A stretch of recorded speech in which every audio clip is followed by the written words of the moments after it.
Well, hello, Mr. Monkey, and how are we feeling today? Let's check the thermometer. I know you're not well. Let's have a look. Good. Yes, the temperature has gone down. That's good news. Now, Mr. Monkey, you don't have to stay in bed any longer, okay, because your temperature has gone down, but you can't go out monkeying, not yet.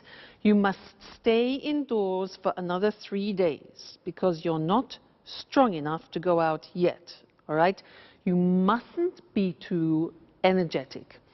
You can have relaxing baths and you can eat whatever you want, but you mustn't have any alcohol, okay, because you haven't finished your antibiotics and it could have a disastrous effect on you, all right? So you must finish your cycle of tablets. Now, let's see what else.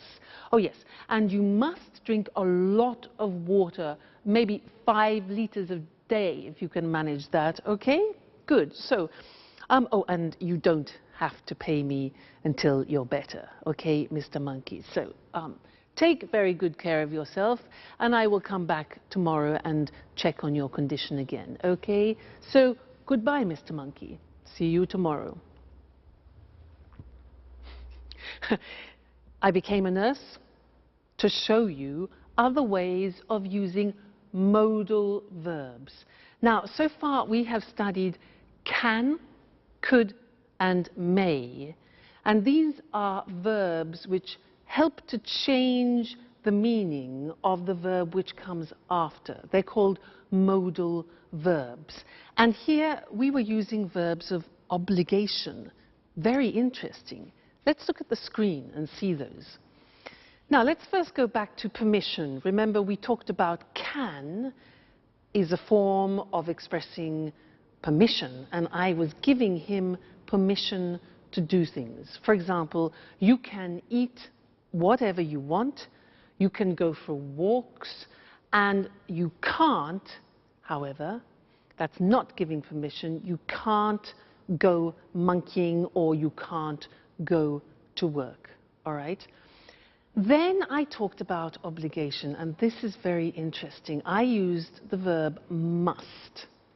Must followed by an infinitive without to. So, for example, you must finish the tablets, you must relax, you must stay at home for 3 days, and you must look after yourself. Now, that in English is how you express obligation, something which is you are obliged, forced to do, all right? It's a strong verb in English. Now, the opposite, mustn't, means prohibition. If you do that, okay, so very strong verb. You mustn't drink alcohol. You mustn't do anything energetic. And you mustn't jump about, all right? So must and mustn't. Must, obligation, mustn't, prohibition. Then I said something else. I said, you don't have to stay in bed. Now that's very interesting because that's optional obligation. And it's the same as saying you don't need to stay in bed. You don't have to stay in bed. It's optional. Or you don't have to stay indoors.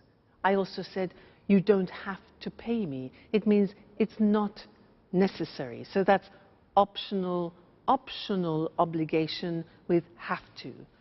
So that's an important lesson. Must, mustn't, and have to as different ways of expressing obligation. Great. So now you have to study more English. You must read and watch your English lessons. Okay? And I must see you again next time. Okay then. Goodbye.